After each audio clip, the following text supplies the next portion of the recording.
Shalom saudara yang terkasihi di dalam nama Tuhan Yesus Kristus.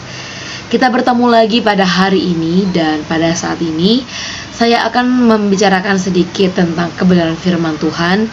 Tetapi sebelum kita akan mendengarkan firman Tuhan pada hari ini, mari terlebih dahulu kita bersatu di dalam doa. Kami mengucap syukur kepadamu Tuhan untuk penyertaan dan kasih setia Tuhan dalam kehidupan kami. Bapa, pada saat ini kami akan mendengarkan sedikit daripada kebenaran firman Tuhan. Biarlah Engkau yang berbicara dalam setiap kami, sehingga firman-Mu dapat tersampaikan dalam setiap kami. Hanya di dalam nama Tuhan Yesus Kristus, haleluya, amin. Puji Tuhan, tema yang akan saya bahas pada saat ini adalah ketulusan hati. Nah, kalau kita berbicara tentang ketulusan hati, artinya kita sedang melihat apakah orang ini berbuat secara tulus atau tidak. Contoh hal kecilnya, kalau misalnya kita pergi atau kita berada di suatu organisasi, kita pasti melihat bahwa kita memiliki teman, entah itu mereka sebagai karyawan yang sama seperti kita, atau sebagai bos kita, atau mungkin kita yang sedang bersekolah atau sedang ikut pendidikan seperti itu. Misalnya kita sedang ada di universitas, kita bertemu dengan teman-teman kita, dengan para mahasiswa, dengan kakak tingkat. Kita yang bersekolah bertemu dengan teman-teman kita yang ada di kelas 1, kelas 2, sampai dengan kelas 3. Nah, kalau kita berbicara ketulusan hati, pasti sering banget kita akan temui di kehidupan kita sehari-hari. Ada orang yang berbuat baik karena memang dia ingin dipuji oleh orang lain.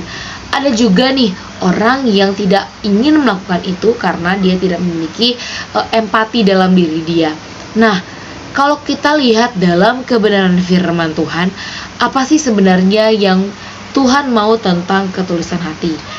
Pada awalnya, kalau kita melihat di dalam Mazmur 26 ayat 2, ujilah aku ya Tuhan dan cobalah aku, selidiki batinku dan hatiku. Nah, segala sesuatu yang Tuhan ingatkan untuk kita perbaiki, itulah pertobatan. Setiap saat untuk menjaga hati kita tetap murni di hadapan Tuhan, bertobat untuk terus mengarahkan diri kepada kebenaran. Kalau kita belajar dari kisah Barzilai di Samuel 19, menceritakan kisah tentang Barzilai yang ikut mengantarkan raja beserta rombongannya yang akan menyeberangi sungai Yordan untuk kembali ke Yerusalem. Nah, Barzilai pada saat itu termasuk usia 80 tahun. Kita bayangin ya, usia 80 tahun pasti kan kalau zaman sekarang ya udah istirahat dan lain sebagainya. Dan dia menjadi pelayan dengan menyediakan makanan bagi raja dan para rombongan selama masih tinggal di Mahaim. Pada Samuel 19 ayat 33 dikatakan, berkatalah raja kepada Barzilai, ikutlah aku akan memelihara engkau di tempatku di Yerusalem. Tetapi pada ayat ke-34 dikatakan, tetapi Barzilai menjawab, Raja, berapa tahun logikah aku hidup sehingga aku harus pergi bersama-sama dengan raja ke Yerusalem?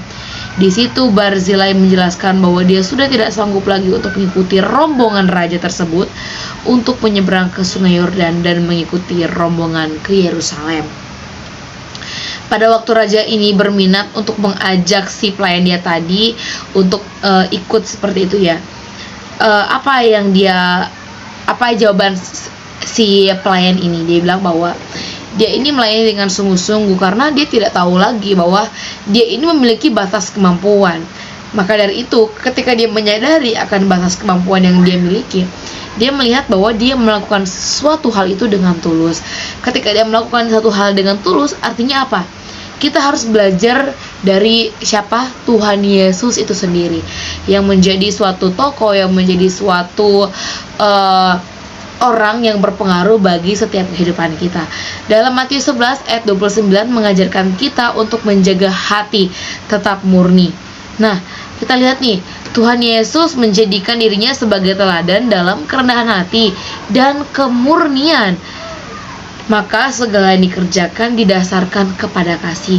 Nah, maka dari itu ketika kita ingin menjaga hati kita tetap murni, apa yang pertama harus kita lihat? 1 Timotius 1 ayat 5 dikatakan, kita harus terima nasihat dengan bukan hanya nasihat yang baik saja, tapi juga kita harus mendengar teguran. Tujuan nasihat itu ialah kasih yang timbul dari hati yang suci, dari hati nurani yang murni, dan dari iman yang tulus ikhlas. 1 Timotius 1 ayat 11. Nah, kita lihat lagi nih, kemurnian hati teruji dengan sikap hati yang mau untuk ditegur. Ketika seorang tidak mau untuk ditegur, ini adalah sikap hati yang sombong. Nah, kita lihat nih, tadi firman Tuhan katakan bahwa kita harus memiliki sikap hati yang baik, yang bukan hanya baik untuk menerima hal-hal yang baik saja, tapi kita harus memiliki sikap hati yang baik untuk menerima bukan hanya nasihat yang baik, tapi juga teguran. Maka dari itu, agar supaya kita memiliki hati yang tulus, kita harus menjaga sikap hati kita dengan baik, seperti yang sudah firman Tuhan katakan, dan seperti yang sudah menjadi tolak ukur dalam kehidupan kita, yaitu Yesus sebagai tokoh dalam setiap hidup kita. Mari kita berdoa. Bapa, ajar kami senantiasa untuk menjadi orang yang memiliki hati yang murni sama seperti Engkau, agar dalam setiap kehidupan kami firman Tuhan dapat digenapi. Di dalam nama Tuhan Yesus Kristus, haleluya, amin. Puji Tuhan, Tuhan Yesus memberkati kita semua. Shalom.